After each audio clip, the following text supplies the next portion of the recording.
Good morning all of you. आज देखेंगे कबीर दास जी। कबीर दास जी के विषय में आज चर्चा करेंगे, ठीक है ना। कबीर दास प्रतिनिधि कवि माने गए हैं निर्गुण भक्ति शाखा के, मतलब निर्गुण धारा के प्रतिनिधि कवि कौन माने गए हैं? कबीर दास जी। जो ज्ञानेश्वरी शाखा है ना, ज्ञानेश्वरी शाखा के प्रतिनिधि कवि कौन माने गए हैं? कबीर दास जी। कौन माने गए हैं? कबीर दास जी, ठीक है ना। ज्ञानेश्वरी शाखा को ही निर्गुण धारा कहते हैं, मतलब निर्गुण शाखा। निर्गुण शाखा किसको बोलते हैं? ज्ञानेश्वरी शाखा को, ठीक है ना। तो ज्ञानेश्वरी शाखा के जो प्रतिनिधि कवि माने गए हैं वो कौन से हैं? कबीर दास जी, ठीक है ना। अब कबीर दास जी के जो कुछ पॉइंट हैं वो देख लेते हैं। निर्गुण धारा के कबीर दास जी निर्गुण धारा ज्ञानेश्वरी शाखा के कवि थे। किसके कवि थे? ज्ञानेश्वरी शाखा, मतलब निर्गुण धारा जो ज्ञानेश्वरी शाखा के नाम से जानी जाती है उसके प्रतिनिधि कवि थे। कौन? कबीर दास जी।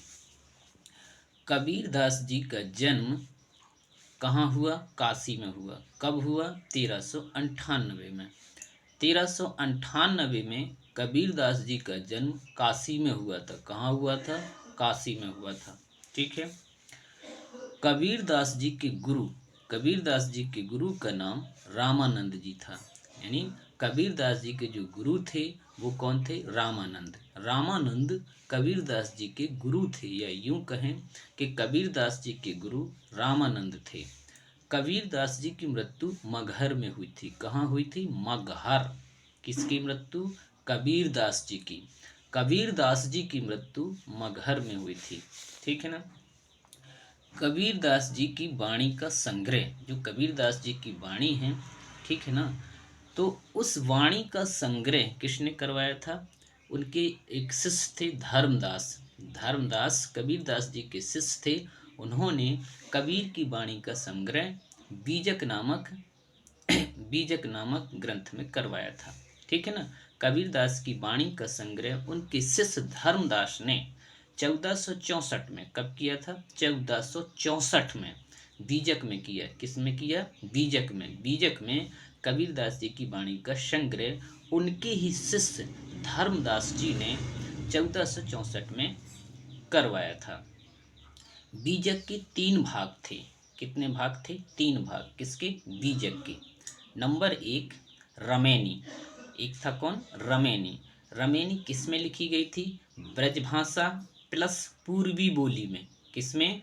ब्रजभाषा और पूर्वी बोली में लिखी गई थी। कौन? रमेनी। दूसरी शबद। क्या था? शबद। शबद किस में लिखा गया? ब्रजभाषा प्लस पूर्वी बोली। ये भी ब्रजभाषा प्लस पूर्वी बोली में लिखा गया था, ठीक है ना, लिखी गई थी। कौन? शबद। साखी। साखी तीसरी है, ठीक है ना। बीजक का तीसरा भाग कौन सा? साखी। साखी किस में लिखी गई? राजस्थानी प्लस खड़ी बोली। कौन सी? राजस्थानी प्लस खड़ी बोली में साखी लिखी गई थी, ठीक है ना।